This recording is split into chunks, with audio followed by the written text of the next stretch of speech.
and I just thought I wanted to do something with this to improve outcomes for kids. So I sent her an email, and I never knew she would respond so enthusiastically, and that response changed so many things for me. There was Carol Dweck, world-renowned psychologist, responding so warmly to an email from me at the time. I just thought I had this, barely formed ideas, and she thought they were worth exploring. And I felt a deep sense of connection and, in some sense, recognition from someone I deeply admired. And that just set me on a path to explore opportunities, and it was just such a full circle moment for me coming here and ending up working with her. And that was just like, I couldn't make that up. I couldn't write that. Welcome to the alumni edition of the Imagine a World podcast from Knight-Hennessy Scholars. We are here to give you a glimpse of Knight-Hennessy Scholars who have graduated and are making a difference in the world through their personal and professional endeavors. In each episode, we talk with KH alumni about the world they imagine and what they're doing to bring it to life. Today, we'll hear from Ayo Dada, a member of the 2019 cohort. In this episode, Ayo shares his research on WISE interventions, skills he's honed as a KH scholar, his love for yogurt-covered raisins, and so much more. All right. Hello, everybody. We are back with the Imagine a World podcast alumni edition, aka the fun edition of the Imagine a World. I am here with one of my good friends and, frankly, role models, Dr. Ayo Dada. Ayo, thanks for coming on the pod. Thanks, Eli. Like Eli mentioned, my name is Ayo Dada. I'm a 2019 cohort from Knight-Hennessy.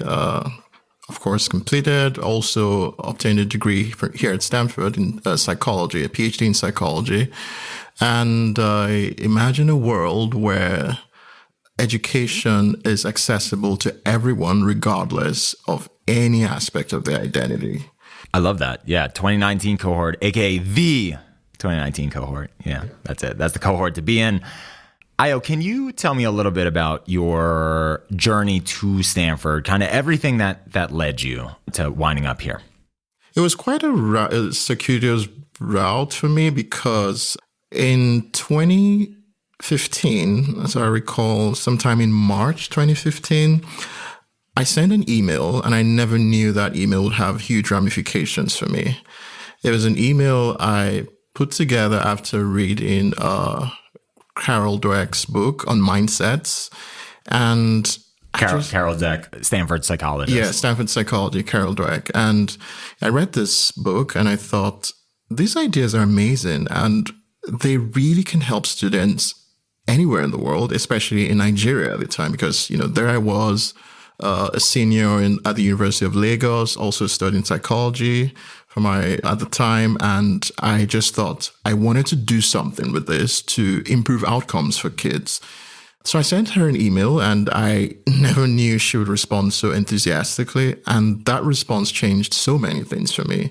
There was Carol Dweck, world-renowned psychologist, responding so warmly to an email from me at the time. I just thought I had this, barely formed ideas, and she thought they were worth exploring. And I felt a deep sense of connection and, in some sense, recognition from someone I deeply admired. And that just set me on a path to explore opportunities. And it was just such a full circle moment for me coming here and ending up working with her. And that was just like, I couldn't make that up. I couldn't write that. Yeah, I think Dr. Carol Dweck's ideas are so in the mainstream that people may not even recognize that they emerge from her lab. For people who don't know who she is and the work she did, can you do a little table setting? Sure. Dr. Carol Dweck at Stanford really popularized the growth mindset, which is based on the concept of, an incremental theory of intelligence. So we go through the world, and sometimes we describe ourselves as math people. So someone struggles with math and they say, oh, I'm not a math person. And sometimes these views that certain abilities are fixed and that we're not these types of people limit what is possible for us. But Carol Dweck proposed the idea that learning can grow like a muscle. Abilities can grow like a muscle. And if you have a growth mindset that encourages effort, that tries new strategies, and that seeks help from more knowledgeable others, it is possible to discover new heights of potential. And there is really no telling how far you can reach. So the idea that because I'm not a math person, I cannot learn to do well in math at school is something that can be challenged, and with consistent effort, you can grow. You may not see the gains from one day to the next, but just like a muscle, you go to the gym, you don't just suddenly become buff overnight. It grows incrementally, and that is really the incremental theory of intelligence. The first comment that I made when I saw you is how buff you look. So clearly you're actualizing the theory. So you send this email off to Dr. Dweck. She responds with enthusiasm. What happens next? I just wonder of that path. Of course, I graduated at the time. This was, I graduated University of Lagos, psychology. And yeah, it was sort of expected of me to take a path to explore opportunities within my environment at the time. So most people who graduate from, psychology, if they don't do grad school in Nigeria, they explore opportunities in, HR, like industrial and organizational psychology. Yeah, they just do so many things. But I thought I had to try to find what really offered me an opportunity to use what I had learned. So I dabbled briefly in business. So, I worked in consumer goods. I also worked in banking, for a few years. But there was this call that kept the desire to give back, to use psychology to make a difference, never really waned. And when I heard about opportunities to pursue grad school, especially, Knight-Hennessy and Stanford, I just thought, okay, now is the time. And I applied and I committed myself to the whole process. And it was, just grateful that it all worked out, really. Before we get into the particulars of your time at Stanford, I want to know what you're doing now, and then maybe that'll help us set the stage for everything you did while you were here. One of my PhD advisors, so I was jointly advised by Greg Walton and Carol Dweck.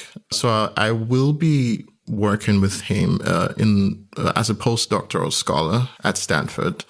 And most of the work we want to do, or most of the work we plan to do, is an extension of what I did in my PhD, which builds on these ideas, from growth mindsets, psychologically wise interventions, to expand opportunity for girls in sort of underserved regions of the world. There are parts of the world where you just see almost 6 years differentials between the achievements of boys and men versus girls and women. And we want to use these ideas to, close these gaps in access to opportunity and achievement in general.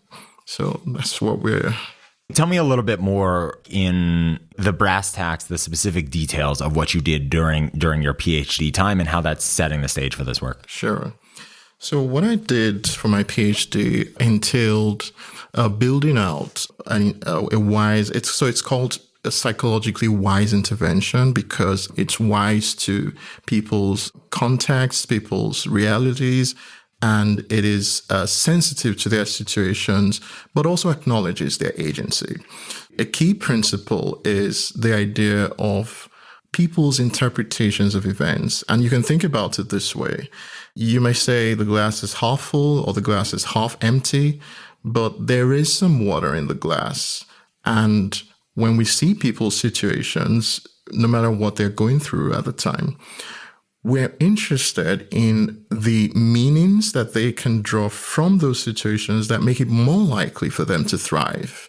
So a key thing we believe is there is agency in everyone. And we're not coming to save people. We're not coming with some ideas that are foreign to them. Rather, we have to work with people to achieve the goals they want for themselves. We're not giving them the goals. We're not crafting solutions that have nothing to do with them. And so it's quite intensive. It involves a lot of collaboration. We cannot view the people who need opportunities as just recipients of salvation or some form of saving. We're not messiahs or anything like that. Rather, we try to understand what they have with them, what they have working for them. That is how these interventions are built. For example, when we saw the problem, especially in parts of like northern Nigeria, where we saw that these educational gaps were quite steep, we had to ask ourselves, why do these problems occur? And what exists within the culture for us to build a solution around? And we realized that cultural ideas around legacy were quite strong for people. So people really, especially parents really want their kids to, leave a legacy or to extend their legacy. The parent, the child, it's almost hard to distinguish where the parent stops and the child begins in the ways in which the parents see themselves. If we presented education of their children, especially their girls, to them as something that extended that legacy and connected it to culturally valued roles for girls and women in the culture, it's almost like we want to swim in the direction of the current and achieve the goals for the child's well-being. So we're not coming in and saying, abolish the role of the girl in your culture. No, we're saying education will enhance that role and help your girl or daughter or mother or wife be even better at what you believe is important to them. And so working with the culture to, enhance educational prospects and potentials for people is something we have found to be powerfully impactful, and people resonate with it strongly. So this is kind of a summary of what we built out. And it was a lot of work. Like there were times when I was on the road and I would even receive a message from Stanford saying, hey, you're traveling internationally and where you are right now is dangerous. Like they're armed militias. And I would actually see the armed militias, and those moments we would just run out of gas and just be hoping to find a gas station. And so, there were moments where we just, were like, oh, we're lucky we made it out alive. And it was quite tense, but it also made us realize that providing opportunities or increasing people's access to opportunities it's worth that risk sometimes, because in the next generation, maybe there will be fewer militias in the region because people went to school. Yeah. I think one thing that maybe people take for granted is certainly the opportunity of education. But I think also, by and large, at least in this country, historically, education has not been seen as threatening. Of course, there's a much bigger conversation about that now, and whether education is brainwashing children in one direction or the other, that it is capable of ethnic cleansing or homogenization of ethnic or cultural mores. But it sounds like, the work you were doing is really thinking hard about the ways in which education at its face could be threatening and trying to deconstruct those barriers. Yes. Many times the threat is more perceived than real, but even a perceived threat has real implications for the ways in which people behave. And because that's all it takes, people have to just perceive it as such. And what we realized was that when people saw that education could coexist quite well with the goals that they had for their kids, then the perceived threats, the opposition, the reactance to everything educational for their children seemed to reduce. And there was even cultural support from institutions from the government and even from community leaders for the ideas we're trying to introduce. In order to find ways to bridge the divide between the perceived threat from education and, the value education offers, people have to perceive that those who work with them are not doing it to them or for them, but they are doing it with them. So it's a posture of collaboration that has to be felt on both sides. And that is very effortful, and it takes some time to build that. But to come in and to tell people this is the way to go and this is how you should be will naturally elicit such opposition. What does any of that have to do with growth mindsets? Growth mindsets is built on this idea that people can be more. It's an incremental theory, and you're not born with the abilities you have, or your identities don't constrain you to be only one thing. When people realize that my child can be more, it may not happen suddenly, it may not happen, next year, but someday, somehow, there can be more. There is possibilities for this person to fulfill all of these multiple roles and do them well. And success in one role does not detract in a person's capability in others.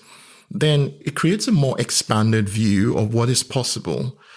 And that, in a sense, shows that there is possibilities for growth, both in the perception of a parent and in the possibilities for the child.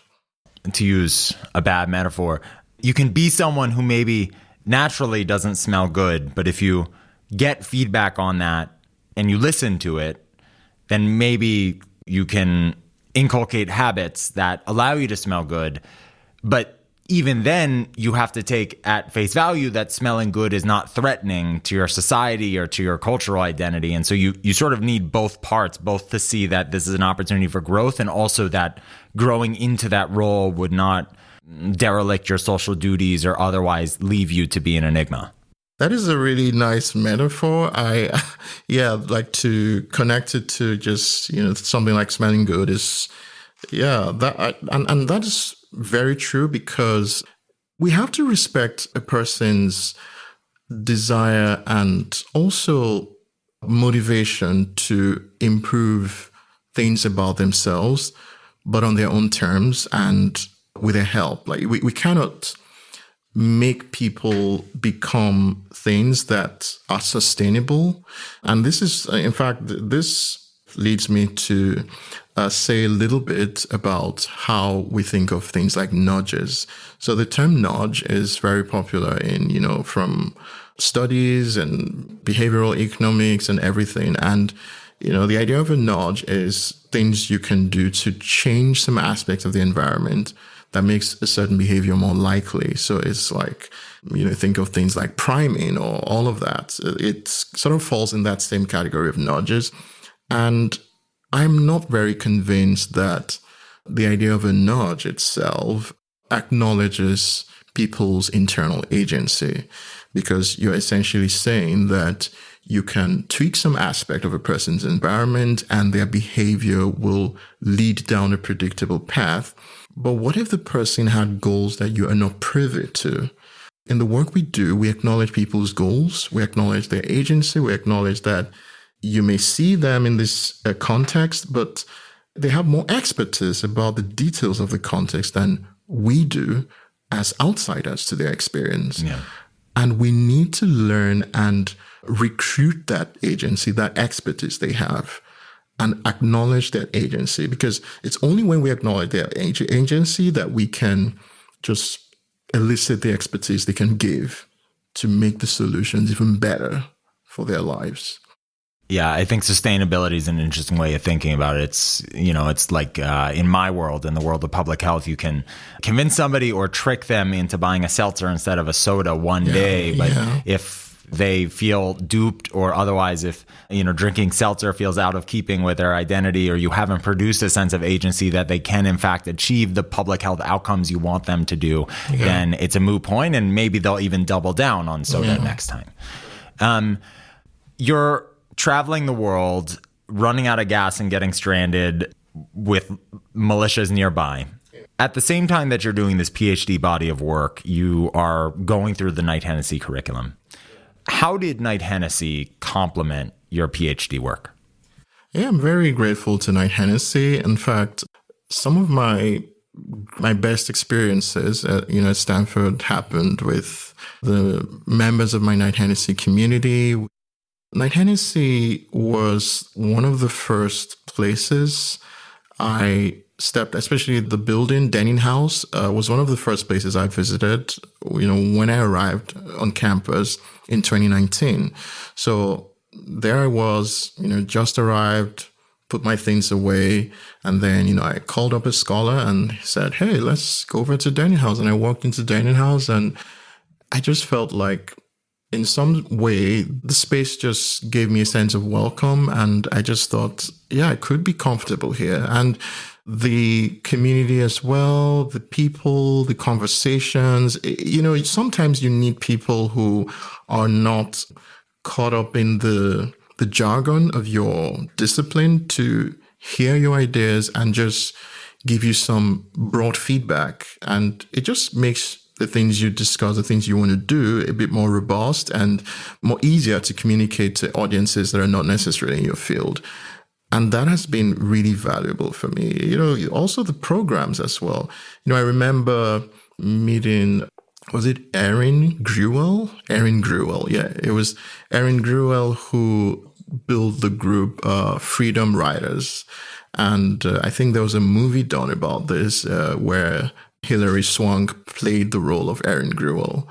And just meeting Erin Gruwell in person when she came to Denning House, the home of Knight-Hennessy, was just very powerful for me. And one of the things I remember telling Erin was that my mom is a teacher. My mom is retired now, but she was a teacher.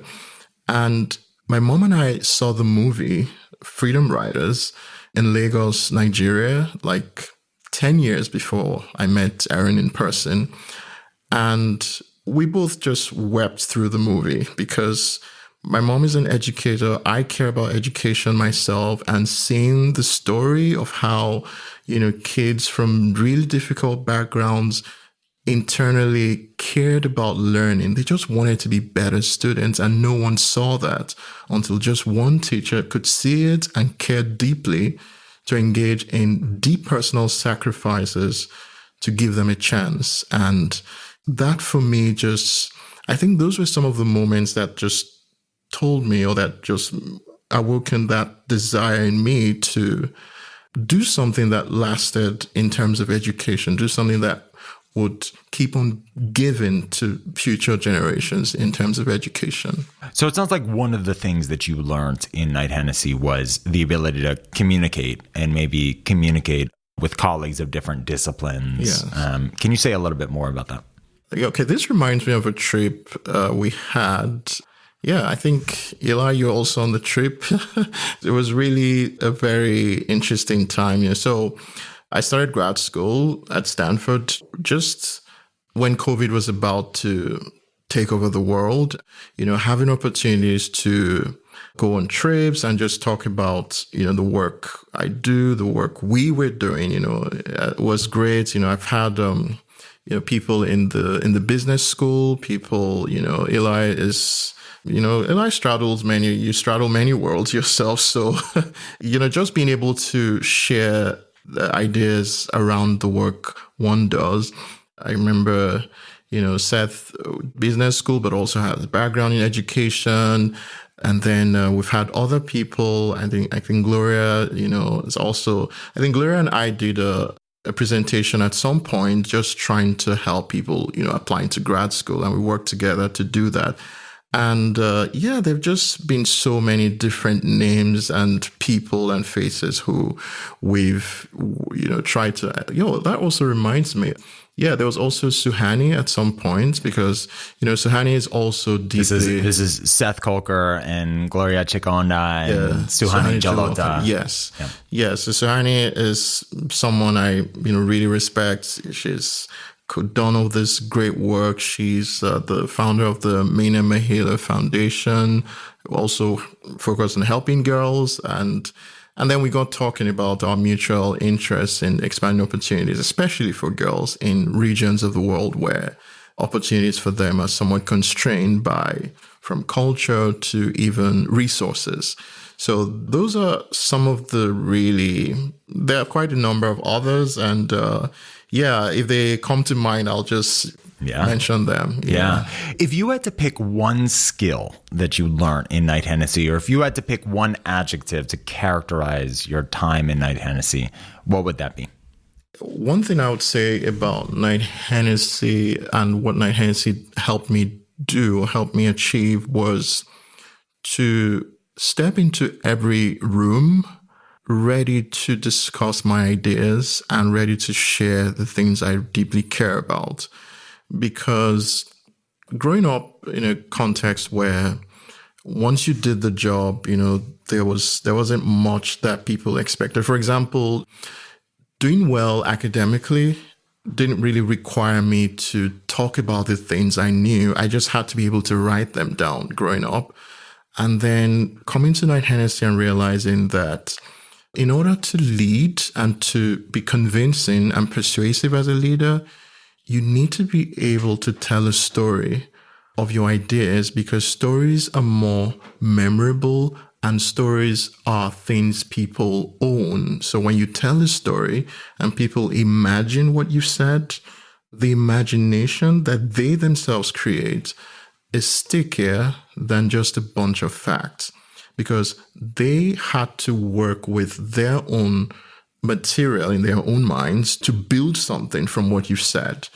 It wasn't you giving it to them. You both worked together to create that image that stays with them. And that is powerful. So it has encouraged me to, I go into meetings when I work with, across Stanford, wherever I go, I just know that I have to embrace every opportunity to share something, to say something, to engage, to communicate things with people, and to be memorable for the ideas that I deeply value, and to leave that impression with them in ways that last. I love that. In the spirit of storytelling, we're going to move into sort of our last segment here, which is I'm going to hit you with some popcorn questions. You alluded to one of the trips that you took. What was your favorite Knight-Hennessy trip that you took, and why?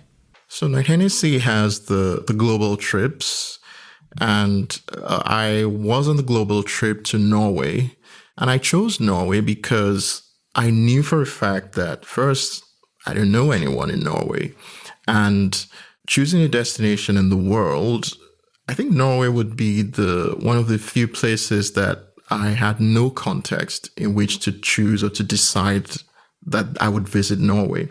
So I said, let's do it, in the spirit of growth and exploring and just doing things you wouldn't normally do. I said, Norway it is. And going to Norway just made me realize that there is so much beauty in this world, and there's also so much possibility for cross-cultural and international learning. So I think one of the things that impressed me the most about that trip to Norway was, Norway makes so much money from fossil fuel trade, but they're also invested in clean, energy and trying to straddle both worlds. And it was quite unique to realize that there were situations in which you pursued a path, but you also found ways to compromise with others that didn't necessarily agree with you. Yes, that might seem like, okay, just expediency, but I think there's a need for more compromises to be achieved in the world. There's the need for people to sit together and, regardless of the persuasions they have in different directions, to find common ground and achieve the goals that help everyone thrive. And I think Norway for me just made me see that more clearly, but also the opportunities to interact with Knight-Hennessy Scholars and to just see the immense beauty of the fjords. And it just made me see how great and large the world can be and how much value we can get from each other, even when you interact with people that you knew for sure could never have visited the places you were born in. It expanded me in ways that I value till today. Yeah, you got to try salted fish for the first time. Oh yeah. Fish is one of my favorite sources of protein. Yeah. I don't know that fish. I was just in Norway anyway. Strong flavors for sure in all the dimensions. Next question. As you think about all the speakers who you encountered through the King Global Leadership series, is there one that stuck out to you maybe besides Ambro? Yeah. Shout out to John, Yeah. Yeah. So John Hennessy. Yes. Yeah. I really liked, so there were aspects of the global leadership program where John Hennessy would run seminars and just offer us real life scenarios of things that had happened and his experience as a leader and how he had to navigate them. So these were pretty much cases that we had to think through together. And I loved that because of how interactive that experience was, and I've always had a deep appreciation for all of the hats that John Hennessy has worn and still wears. And then having him just show us what it takes to run huge organizations, to decide on things with so many competing interests, to negotiate with people who you have a BATNA, which is, a term in negotiation, your best alternative to negotiate an agreement. And then you try to find a range to achieve something, to get something from a conversation with them. And it just doesn't work because sometimes these things don't work. And, there are so many variables that a leader has to confront, and recognizing that it's not going to be just a stroll and it's never easy. The things that matter in life will not be easy. And just accepting that is something that I think it was quite a reality check for some of us, because we all came in here with these idealized notions of here's what we imagine in the world. And it's great to have that. But then there's also the question of the process and what the process entails and how it won't just happen as quickly as we want it to. But we have to stick to the plan, even through that difficulty. Yeah, I love that. What is your favorite Denning House snack? I created a snack in my first 3 months at Denning House. So we had, I think, yogurt-covered raisins. And I got a slice of bread. I put the yogurt-covered raisins on the bread, put another slice of bread, and I put it in the microwave and then just had it sit there for 1 minute. So it created this yogurt raisin sandwich that was just, it was quite well. I enjoyed it, but it generated quite a few comments from people in the room. Yeah, it sounds atrocious. Yeah, it sounds terrible. All right.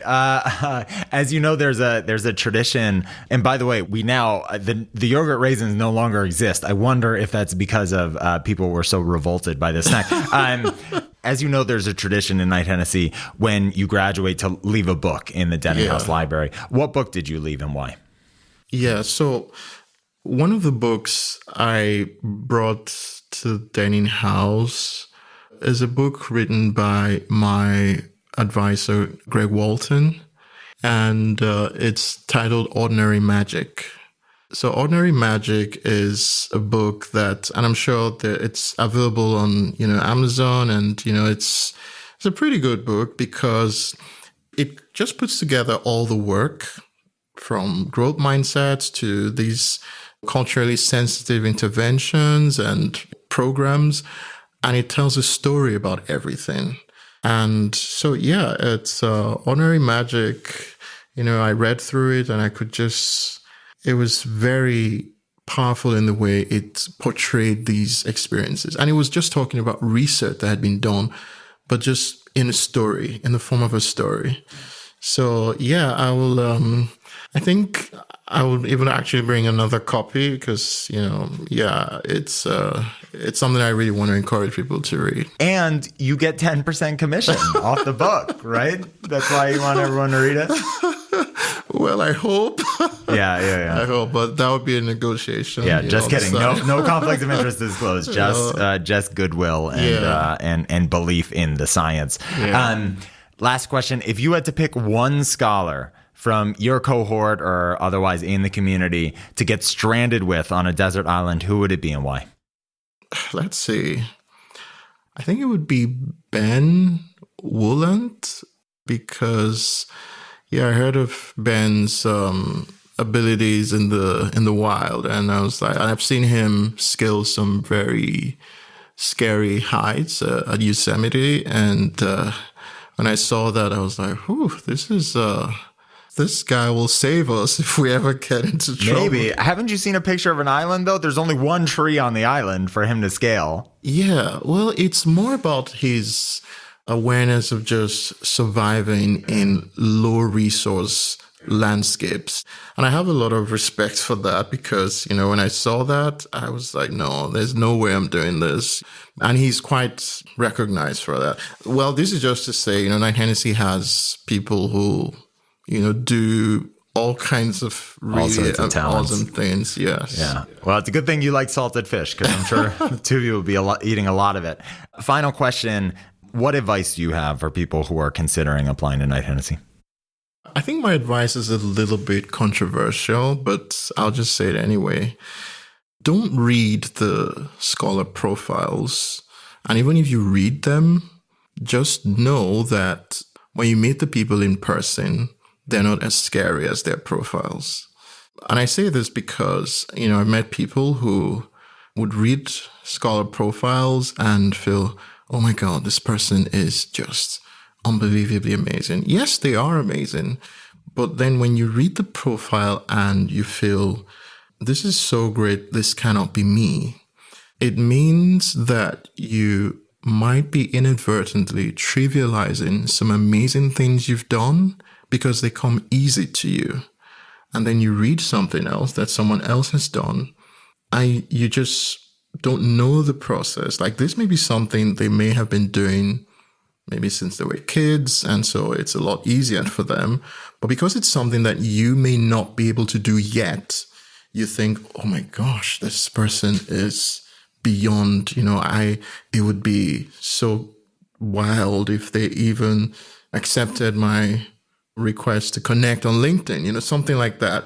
It's just a way I'm just saying this to sort of, would I say, demystify the profiles a little bit, and to realize that when I speak to people who want to apply to Knight-Hennessy and I ask them some questions, I always realize that they've done amazing things, but they didn't think those things were amazing because they've done them every day of their lives. So yeah, that's one thing I would say. Don't take the profiles too seriously. Yeah, I love that. Said like a true educator. Believe in yourself. There's saying in Knight-Hennessy that this is not the end of a journey. It's not an achievement that you stick on your resume, but it's the beginning of something bigger. So point well taken. Ayodata, thank you so much for joining us on the Imagine a World podcast Alumni Edition. Thank you, Eli. It's been a pleasure. Thanks so much to our listeners for tuning in. We will see you next time. Take care. Bye.